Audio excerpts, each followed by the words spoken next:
नमस्कार good morning. आज February 6 तारिख गुरुवार। आज दिन भरी अनेक बड़ गुरुत्वपूर्ण खबर गुड़िक आसी। गाँ पाई आरंभ करागला स्वतंत्र योजना। यह सहित सुभद्रा योजना टंका मिलिबो आसंता 2 दिन भितर। यह सहित पीएम किसान योजना टंका केबे मिलिबो ए नै आसिला सूचना। अनेक नुआ योजना मध्य आसी।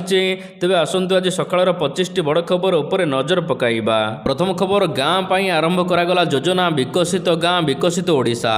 विकसित गाँ विकसित ओडिशार शुभारंभ गतकाली होईछि। खोर्धारू एही योजनार शुभारंभ करिसंती मुख्यमंत्री मोहन चरण माझी। ए नै पूर्वरु राज्य सरकार विस्तृत मार्गदर्शिका जारी करि सारिसंती। जिल्लापाल और बीडीओ को एही मार्गदर्शिका पठा जाई सारिछि। तेबे फेब्रुआरी मास 15 तारिख सुधा प्रत्येक गाँ अनुसार 5 वर्षीय योजना तालिका प्रस्तुत करि पठाइबाकू कुहा जाइछि। तेबे एही योजना पाई चलित आर्थिक बजेट रे 1000 कोटी टंका व्यय बराद करा जाइछि सरकारक द्वारा। परवर्ती खबर, मार्च 15 तारिख सुधा स्कूल रे पिलांकु मिलिबो बही। एणिकी शिक्षा वर्ष आरंभरू विद्यालय रे पहुंचिबो मागणा पाठ्यपुस्तक। आसंता एप्रिल 2025-26 शिक्षा वर्ष आरंभ हेउछि। एथिपाई मार्च सुधा राज्यर समस्त विद्यालय गुड़िकरे नूतन शिक्षा वर्षर पाठ्यपुस्तक पहुंचिबो। ए नै सबु जिला कोऑर्डिनेटर को ओएसएपीए चिठी लिखिचंती। तेबे बीओ सीआरसी ऑफिस रे बही स्थगित न रखी विद्यालय रे बंटन पाई निर्देश दिया जाइछि। परवर्ती खबर, एणिकी गाँ रु गाँ बुलिबे सरकारी बाबू। ओडिशा रे एबे बीजेपी सरकार। नुआ सरकार ओडिशार कायाकल्प बदलाइबाकू अंटा भिड़िछि। सरकार नुआ योजना करबा सहित लोकंक सहित जोगाजोग बढ़ाइबाकू कार्य करुचंती। एहारि भितरे नेतांक सहित ऑफिसर मध्य एणिके फील्ड वर्क करिवे। 30 जिला को जिबे 30 ऑफिसर सेठारे लोकमानंक भेटिबे। राज्य रे चलिथिबा आहार योजना सुरुखुरु रे चलिछि कि नाही खाद्यर मान जांच करिवे एणिकी सरकारी बाबू। मात्र 5 टंकारे लोकमाने भात डालमा खाउचंती। तेबे एही आहार को एबे आईएएस ऑफिसर मध्य खाइबे। भुवनेश्वर रे एससी ऑफिस रे न बसी एणिकी गाँ रु गाँ बुलिबे ऑफिसर सरकारी बाबू। ग्रामांचल स्कूल को मध्य जिबे। सेठारे पिलामानंकु केउ प्रकार खाद्य दिया जाउछि एहार मान मध्य जांच करिवे। ए कार्यक्रम रे आईएएस बाबू माने आहार केंद्र को जाई समस्त खाद्यर मान जांच करिवे ऑल ओडिशा बुली बुली। परवर्ती खबर, विश्व पाणीपाग संस्थार चेतावनी माड़ी आसुची ताती। राज्य रे फेब्रुआरी मासरे प्रबल शीत हेबा कथा। मात्र ए वर्ष फेब्रुआरी मास प्रथम सप्ताहरु प्रचंड रौद्रताप देखादेलाणी। उपांतरु उपकूल सबुठारे एबे पारद उपरमुहा रहिछि। पुरी भली उपकूल सहर रे मध्य दिन राति तापमात्रा रे अनेक परिवर्तन घटिबा सहित 6 डिग्री पर्यंत पारद बढ़ी सारिलाणी। कोरापुट परी ठंडा अंचल रे 35 डिग्री छुईलाणी तापमात्रा। आगको आहुरी बढ़िबो बोली विश्वस्तरीय पाणीपाग संस्था गुड़िक आकलन करुचंती। विश्व पाणीपाग संस्थार आकलन हेउछि कि राज्य रे 80 रु 90 दिन पर्यंत ग्रीष्म प्रवाह लागि रहिबो। अर्थात मार्च 15 तारिख रु जून 15 मध्य 90 दिन पर्यंत राज्य रे प्रचंड रौद्रताप हेबो बोली चेतावनी दिया जाइछि। परवर्ती खबर, एणिके जोरदार हेबो गाड़ी चेकिंग। फेब्रुआरी 10 तारिख ठारो राज्य रे जोरदार हेबो गाड़ी चेकिंग। ए नै कमिशनरेट पुलिस पक्षर सूचना दिया जाइछि। सूचना अनुसार गाड़ी काचरे कला जरी लागिथिले किंबा उच्च शब्द रे हॉर्न बजाउथिबा गाड़ी गुड़िक उपरे एक्शन निया जिवो। सेहिपरि कटक भुवनेश्वर रे व्यापक चढ़ाऊ करा जिवो। 10 पूर्वरु एथुरु निवृत्त रहिबाकू पुलिस पक्षर परामर्श दिया जाइछि। तबे आग काच एवं पछ काचरे अति कम रे 70% देखा जरूरी। सेहिपरि बाम डाहाण काचरे अति कम रे 50% देखा जरूरी बोली सूचना दिया जाइछि। परवर्ती खबर, आरंभ करागला ओडिशा यात्री सेवा। आरंभ होला ओडिशा यात्री आप। यात्री को सुरक्षा एवं यात्रा को सुगम करने को यही पदक्षेप निया जाइछि। मुख्यमंत्री मोहन चरण माझी आनुष्ठानिक भाव में ओडिशा यात्री आप उद्घाटन करिसंती। ओडिशा यात्री आप एक अभिनव मोबिलिटी आप जहाँ कटक भुवनेश्वर लोकमानकर यातायात को सुरक्षित एवं सुंदर करिबो। एही एप्लिकेशन जथा राज्यवासींकर एक भरोसा एवं विश्वसनीय यात्रार साथी होई पारिबो बोली मुख्यमंत्री कहिसंती। परवर्ती खबर, बोर्ड परीक्षा को जगिबे पुलिस कर्मचारी। युक्त 2 परी 10वीं परीक्षा परिचालना एवं सुरक्षा दायित्व नेबे पुलिस प्रशासन। समस्त जिला शिक्षा अधिकारी को चिठी लिखिसंती बोर्ड सभापति श्रीकांत तराई। ନୋଡାଲ ସେଣ୍ଟର ଓ ପରୀକ୍ଷା କେନ୍ଦ୍ରରେ ସୁରକ୍ଷା ବ୍ୟବସ୍ଥାକୁ କଡ଼ାକଡ଼ି କରିବାକୁ ଜିଲ୍ଲାପାଳ ଏବଂ ଏସ୍ପି ମାନଙ୍କୁ ଅନୁରୋଧ କରିଛନ୍ତି। ଆସନ୍ତା 12 ତାରିଖରୁ 19 ତାରିଖ ପର୍ଯ୍ୟନ୍ତ ଦଶମ ପରୀକ୍ଷାର ଗୋପନୀୟ ଦସ୍ତାବେଜ କଟକ ମୁଖ୍ୟାଳୟରୁ ନୋଡାଲ ସେଣ୍ଟର ଯାଇ ପହଞ୍ଚିବ। ତେବେ 314ଟି ନୋଡାଲ ସେଣ୍ଟରକୁ ଏହି ଗୋପନୀୟ ଦସ୍ତାବେଜ ସଂରକ୍ଷଣ ପାଇଁ ଚିହ୍ନଟ କରାଯାଇଛି। ସେହିପରି ଉତ୍ତର ଖାତା ବୋର୍ଡ ଅଧିକାରୀଙ୍କ ପାଖକୁ ପଠାଯିବା ସହିତ ସମ୍ପୂର୍ଣ୍ଣ ପରୀକ୍ଷା ପରିଚାଳନା ଶେଷ ଯାଏ ଜିଲ୍ଲାପାଳ ଏସ୍ପିଙ୍କୁ ସମସ୍ତ ପ୍ରକ୍ରିୟାର ତଦାରଖ କରିବାକୁ କୁହାଯାଇଛି। ପରବର୍ତ୍ତୀ ଖବର, ଆଉ ମାତ୍ର ଗୋଟିଏ ଦିନ ପରେ ମିଳିବ ସୁଭଦ୍ରା ଯୋଜନାର ଟଙ୍କା। ସରସ୍ୱତୀ ପୂଜାରେ ସୁଭଦ୍ରା ଯୋଜନାକୁ ନେଇ ବଡ଼ ଘୋଷଣା କରିଛନ୍ତି ରାଜ୍ୟ ସରକାର। ଏହି ଅବସରରେ ମୁଖ୍ୟମନ୍ତ୍ରୀ ମୋହନ ଚରଣ ମାଝୀ କହିଛନ୍ତି କି ଫେବୃଆରୀ 8 ତାରିଖରେ ମିଳିବ ସୁଭଦ୍ରା ଯୋଜନାର ଟଙ୍କା। 8 ତାରିଖ ଦିନ 2ଟା ପରେ ମିଳିବ ସୁଭଦ୍ରା ଯୋଜନାର ଚତୁର୍ଥ ପର୍ଯ୍ୟାୟ ଟଙ୍କା। ଆସନ୍ତା ଶନିବାର ଦିନ ଏହି ଟଙ୍କା ମିଳିବ ବୋଲି ଜଣାପଡ଼ିଛି। 8 ତାରିଖ ଦିନ 20 ଲକ୍ଷ ହିତାଧିକାରୀମାନେ ପାଇବେ ସୁଭଦ୍ରା ଯୋଜନାର ଟଙ୍କା। ପରବର୍ତ୍ତୀ ଖବର, ଓଡ଼ିଶା ହାଇକୋର୍ଟଙ୍କ ଗୁରୁତ୍ୱପୂର୍ଣ୍ଣ ରାୟ। ପଞ୍ଚାୟତ ନିର୍ବାହୀ ଅଧିକାରୀ ଭାବରେ ଅବସ୍ଥାପିତ ହୋଇଥିବା VLWଙ୍କୁ ନିଲମ୍ବିତ କରିବାର କ୍ଷମତା ଜିଲ୍ଲାପାଳଙ୍କ ପାଖରେ ନାହିଁ ବୋଲି ଓଡ଼ିଶା ହାଇକୋର୍ଟ ରାୟ ଦେଇଛନ୍ତି। ହାଇକୋର୍ଟଙ୍କ ରାୟରେ ଉଲ୍ଲେଖ କରାଯାଇଛି ଯେ VLW ମାନେ ଗ୍ରାମ ପଞ୍ଚାୟତ ଅଧୀନରେ ପଞ୍ଚାୟତ ନିର୍ବାହୀ ଅଧିକାରୀ ଭାବରେ କାର୍ଯ୍ୟ କରୁଥିବା ବେଳେ ପଞ୍ଚାୟତ ପ୍ରତି ସେମାନଙ୍କର କର୍ତ୍ତବ୍ୟ ଦାୟିତ୍ୱ ରହିଛି।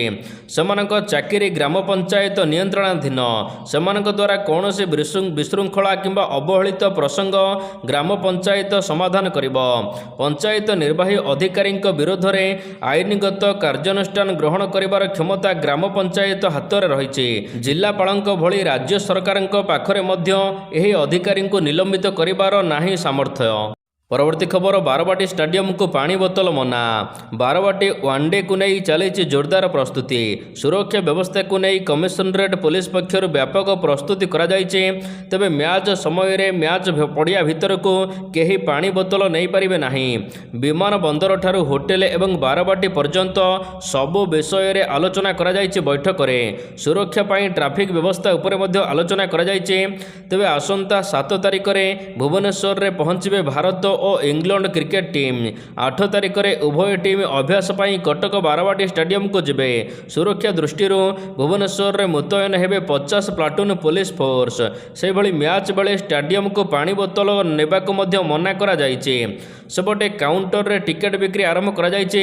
ଗତକାଲି ଟିକେଟ ପାଇଁ ଦଳା ଚକଟା ମଧ୍ୟ ହୋଇଛି। ପରବର୍ତ୍ତୀ ଖବର, ଏଣିକି ବର୍ଷ ଯାଙ୍କ ଟୋଲ ଫ୍ରି। ଜାତୀୟ ରାଜପଥରେ ଯିବା ସମୟରେ ପ୍ରାୟ 60 କିଲୋମିଟରରେ ଗୋଟିଏ ଲେଖା ଟୋଲ ଗେଟ୍ ପଡ଼ିଥାଏ। ଏହି ଟୋଲ ଗେଟ୍ରେ ନିର୍ଦ୍ଧାରିତ ଟଙ୍କା ଦେବାକୁ ପଡ଼ିଥାଏ। ତେବେ ଟୋଲ ପ୍ଲାଜାରେ ଏମିତି ଭିଡ଼ ହୁଏ କି ଘଣ୍ଟା ଘଣ୍ଟା ପର୍ଯ୍ୟନ୍ତ ହିଁ ରାସ୍ତାରେ ଅପେକ୍ଷା କରିବାକୁ ପଡ଼ିଥାଏ। ସୁରକ୍ଷା ଏବଂ ପରିବହନ ଦୃଷ୍ଟିକୁ ସୁଦୃଢ଼ କରିବାକୁ ସରକାର ଏଥିରେ ପରିବର୍ତ୍ତନ ଆଣିଛନ୍ତି। ସରକାରଙ୍କ ପ୍ରସ୍ତାବ ଅନୁସାରେ ଯାତ୍ରୀମାନେ 3000 ଟଙ୍କା ଦେଇ ବାର୍ଷିକ ପାସ୍ ପାଇପାରିବେ। ଯେଉଁ ପାସ୍ ଦେଖାଇଲେ ଏଣିକି ଯାତ୍ରୀମାନେ ମାଗଣା ଯାତାୟାତ କରିପାରିବେ 1 ବର୍ଷ ପର୍ଯ୍ୟନ୍ତ। ଠିକ୍ ସେମିତି 15 ବର୍ଷୀୟ ଲାଇଫ୍ ଟାଇମ୍ ପାସ୍ କରିବାକୁ ମଧ୍ୟ ସରକାରଙ୍କୁ 30,000 ଟଙ୍କା ଦେବାକୁ ପଡ଼ିବ ବୋଲି କୁହାଯାଇଛି। ପରବର୍ତ୍ତୀ ଖବର, ରାଜଧାନୀରେ ହେବ କୁକୁର ଗଣନା। ରାଜ୍ୟ ରାଜଧାନୀ ଭୁବନେଶ୍ୱରରେ ପ୍ରଥମ ଥର ପାଇଁ କୁକୁର ଗଣନା କରାଯିବ। ଏନେଇ ପ୍ରକ୍ରିୟା ଆରମ୍ଭ କରିଛି ଭୁବନେଶ୍ୱର ମହାନଗର ନିଗମ BMC।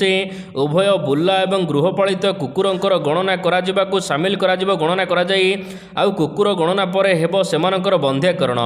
ଫେବୃଆରୀ ଶେଷ ସପ୍ତାହରୁ ପ୍ରକ୍ରିୟା ଆରମ୍ଭ କରିବାକୁ ଭୁବନେଶ୍ୱର ମହାନଗର ନିଗମ ସମସ୍ତ ପ୍ରସ୍ତୁତି ଆରମ୍ଭ କରିଦେଇଛି।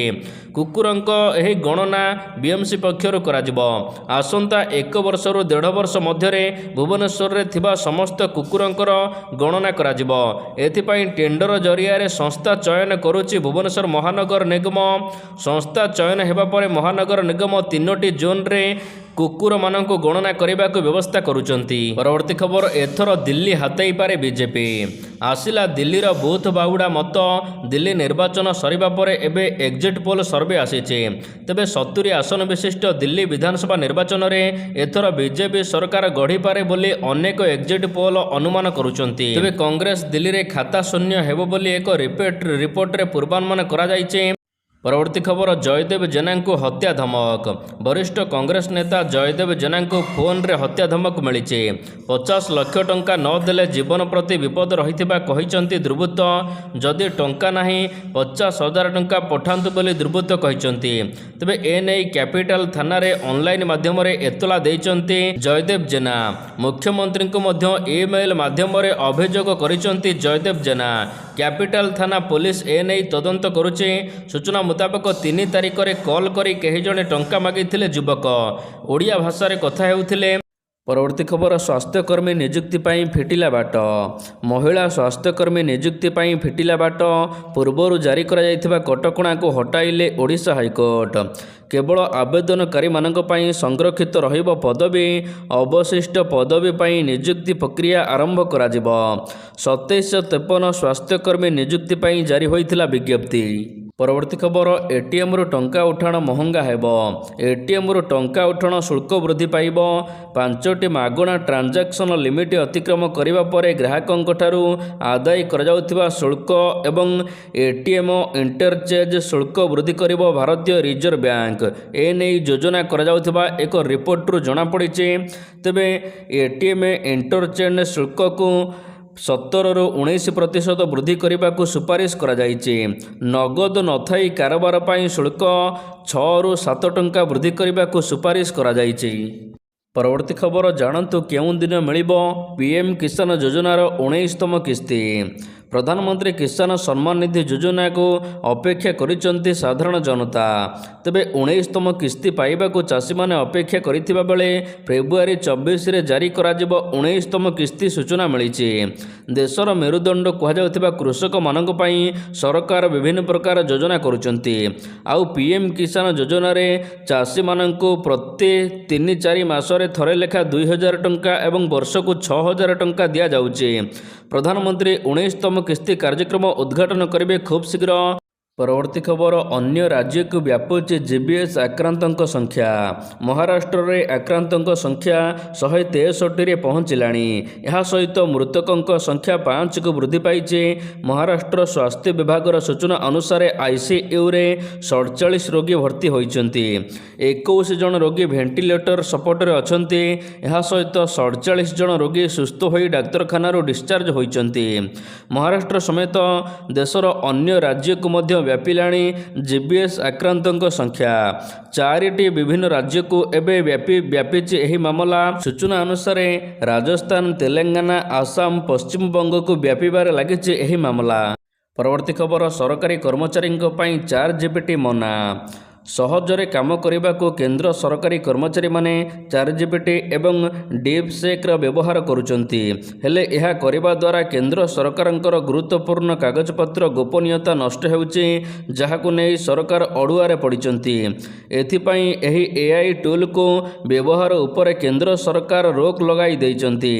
ଯେଉଁପରି ଭାବରେ କେନ୍ଦ୍ରୀୟ କର୍ମଚାରୀମାନେ ଏହାର ବ୍ୟବହାର କରୁଛନ୍ତି ବହୁଳ ମାତ୍ରାରେ, ଏଥିପାଇଁ ନିର୍ଦ୍ଦେଶନାମା ଜାରି କରାଯାଇଛି କି ଏଣିକି ଆଉ ChatGPT ଏବଂ ଡିପ୍ସିକ୍କୁ ବ୍ୟବହାର କରିପାରିବେ ନାହିଁ ସରକାରୀ କର୍ମଚାରୀ।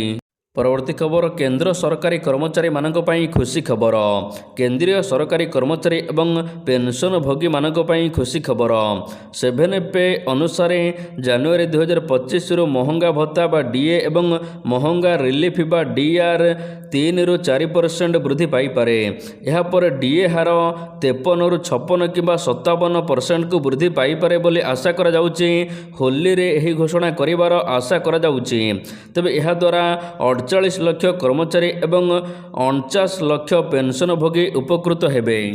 ପରବର୍ତ୍ତୀ ଖବର ଆଜିଠାରୁ Bharat England one-day series. Bharat ଏବଂ ଇଂଲଣ୍ଡ ମଧ୍ୟରେ ଖେଳାଯାଉଥିବା 3 ମ୍ୟାଚ୍ ବିଶିଷ୍ଟ ୱାନଡେ ସିରିଜ୍ ଆଜିଠାରୁ ଆରମ୍ଭ ହେଉଛି। ତେବେ ଏହା ପୂର୍ବରୁ 5 ଟିକିଆ T20 ସିରିଜ୍ ଖେଳାଯାଇଥିଲା, ଯେଉଁଥିରେ ଟିମ୍ ଇଣ୍ଡିଆ 4-1ରେ ବିଜୟ ଲାଭ କରିଛି। ଟିମ୍ ଇଣ୍ଡିଆର କ୍ୟାପ୍ଟେନ୍ ରୋହିତ ଶର୍ମା, ବିରାଟ କୋହଲିଙ୍କ ପ୍ରଦର୍ଶନରେ ସମସ୍ତଙ୍କ ନଜର ରହିବ ଆଜି। ତେବେ ଏହି ମ୍ୟାଚ୍ରେ ରବୀନ୍ଦ୍ର ଜାଡେଜାଙ୍କ ପାଖରେ ଏକ ଖାସ୍ ସୁଯୋଗ ରହିଛି, ଯେଉଁଥିରେ ସେ ରେକର୍ଡ ସୃଷ୍ଟି କରିପାରିବେ। ରବୀନ୍ଦ୍ର ଜାଡେଜା 600 ଇଣ୍ଟରନ୍ୟାସନାଲ ୱିକେଟରୁ ମାତ୍ର 3 ୱିକେଟ୍ ପଛରେ ଅଛନ୍ତି, ଯାହାକୁ ସେ ଏହି ମ୍ୟାଚ୍ରେ ପୂରଣ କରିପାରିବେ।